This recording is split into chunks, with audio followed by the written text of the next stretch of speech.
HarperCollins presents Stories for 4-Year-Olds by various authors.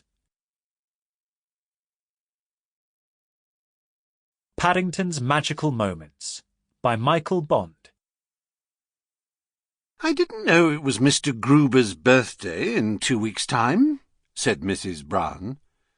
"Neither did I," said Mrs. Bird. "Where did you hear that?" "Paddington told me," said Mrs. Brown.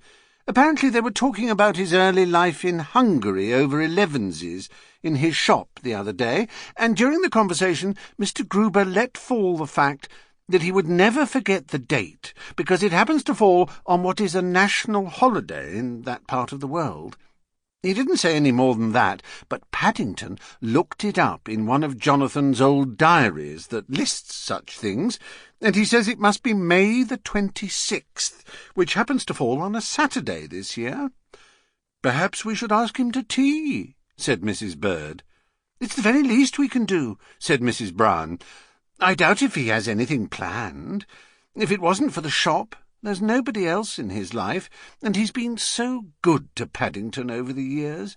I don't know what that bear would do without him.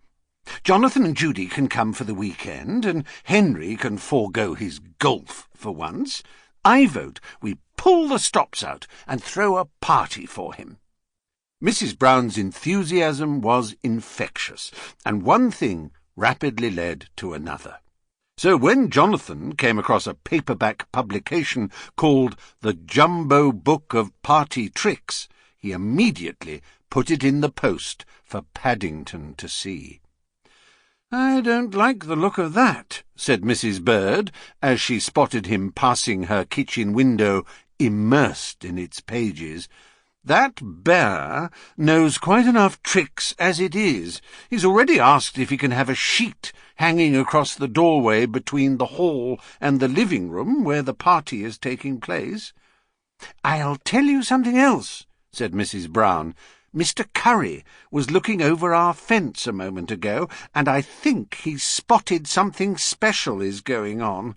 I wouldn't mind betting he'll be inviting himself along too, and that'll spoil everything, you mark my words." Indeed, Mr. Gruber's face fell when he arrived at number 32 Windsor Gardens at the appointed time the following afternoon, and found the Browns' neighbour already occupying the seat of honour, but he was much too polite to say anything. "There's only one thing nicer than a cake fresh from the oven," said Mr. Curry, helping himself from a plate on the table, "and that's 2. Tell that bear to hurry up. I'm hungry, and I haven't got all day." The Browns exchanged unhappy glances, but before Mr. Brown had a chance to say anything, the sheets hanging across the hall doorway parted, and Paddington appeared. "Good afternoon, ladies and gentlemen, and Mr. Curry," he said, amid applause, "and a very special welcome to our special guest, Mr. Gruber. I would like to begin with a song," he continued. "Oh dear," said Mrs. Brown. "Is that wise?" "I shall do it without moving my lips," said Paddington firmly. And the next moment he put one paw against his chest and launched into the first words of "Many brave hearts are asleep in the deep, deep, deep." "It's Dad's old wind-up gramophone," whispered Jonathan from behind the sheets. "The needle must be stuck in a groove," agreed Judy.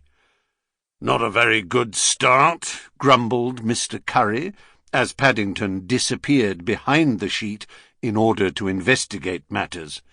"I shall have another cake to make up for it." They had rather a long wait, but when Paddington reappeared, he was struggling with a long curtain rod, which had a large black ball at both ends. When he finally came to rest, he first of all spent some moments mopping his brow, and then bent down and grasped the middle of the rod with both paws. Mrs. Bird watched anxiously as he struggled to lift the contraption. Sample complete. Ready to continue?